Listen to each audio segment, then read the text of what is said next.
రాజకీయం అంటే నిరంతరం రచ్చ చేసుకోవడం కాదు. ఒక కన్‌స్ట్రక్టివ్ క్రిటిసిజం. ప్రజలు ఆలోచించగలిగేటటువంటి విమర్శలు చేయటం. ప్రజలు ఆలోచించే విధంగా అర్థం చేసుకునేలా చెప్పడం మన విమర్శకి సమాధానం అలా ఉండాలి. అది పోతోంది. వ అనవసరపు వాదనలు, అనవసరపు దూషణలు ఎళ్ళిపోతున్నాయి. ఇప్పుడు మొన్న ప్రొఫెసర్ నాగేశ్వర్, ఇప్పుడు తెలకపల్లి రవి. వాళ్ళ మీదన జనసేన ఎందుకు టైమ్ వేస్ట్? నాడు పవన్ కళ్యాణ్, నేడు కందుల దుర్గేష్. ఎందుకు టైమ్ వేస్ట్ చేస్తున్నారు? వాళ్ళ వాదన వాళ్ళు మార్చుకోరు.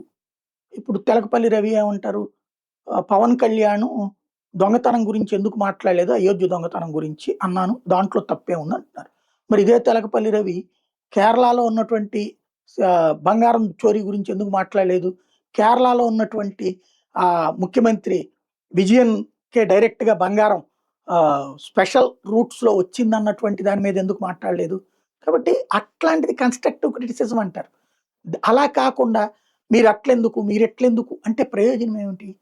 కన్‌స్ట్రక్టివ్ ఇంకొకటి అనవసరంగా ప్రతిదానికి స్పందించాలా? వాళ్ళు విశ్లేషకులు ముసుగని చెప్పను. వాళ్ళు వామపక్షాలలో పుట్టి పెరిగిన వాళ్ళు.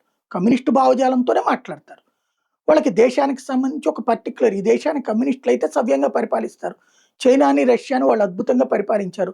ఉత్తర కొరియానిను, క్యూబాలోనును ఇట్లాంటి దేశాలు కమ్యూనిస్టుల పాలన బావుందని వాళ్ళు నమ్ముతారు. బెంగాల్ అద్భుతంగా ఉంది, కేరళ అద్భుతంగా ఉంది, త్రిపుర అద్భుతంగా ఉందని వాళ్ళు నమ్ముతారు. మన రికార్డులు వాళ్ళతో సంబంధం లేదు.